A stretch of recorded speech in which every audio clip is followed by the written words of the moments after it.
Okay, here at SOLIDWORKS 3D Experience World 2024 at the AMD booth.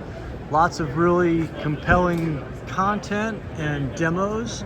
So just for starters, we've got the HP Firefly 14-inch G10A using integrated graphics and getting amazing CAD performance with real view, enhanced performance mode in SOLIDWORKS, and featuring a beautiful motorcycle design by Dr. Pax, Adi Panjic.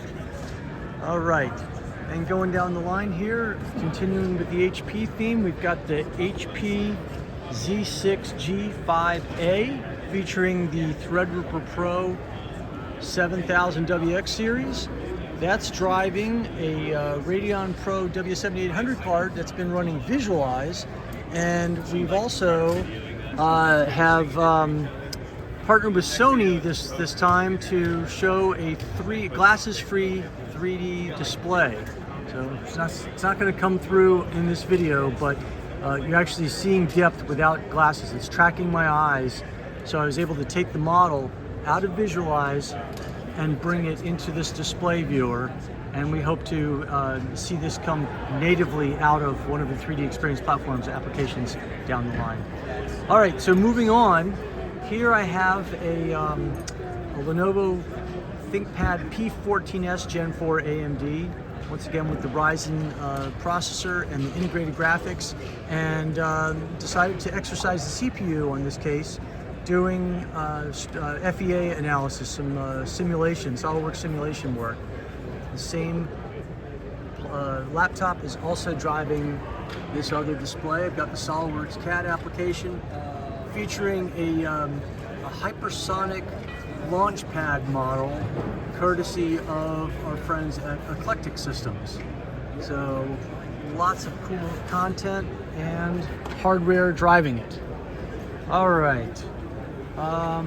Here is the Lenovo ThinkStation P8, running a variety of workloads. We've been hammering this guy with simulation, visualization. The playground is now closed.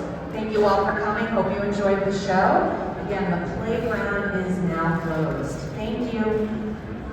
And this little chart here shows all the different CPU configurations that are available in the ThinkStation P8 and the HP Z6 over there, and in the Dell Precision 7875. This particular system is running 96 cores, and we're running a plastic simulation on here while also running a Visualize simulation, or Visualize, SOLIDWORKS Visualize render being driven from the graphics card. So with a Radeon Pro W7900 in this guy, we're getting tremendous rendering speeds in Visualize and simultaneously doing a plastics injection mold simulation workload. So just a quick tour of all of the cool stuff, and then last but not least, showing an external GPU enclosure from Sonnet Technologies through a single Thunderbolt cord. I'm able to add external graphics power to a laptop with the USB 4 port. And that's pretty much the show. So thanks for checking it out.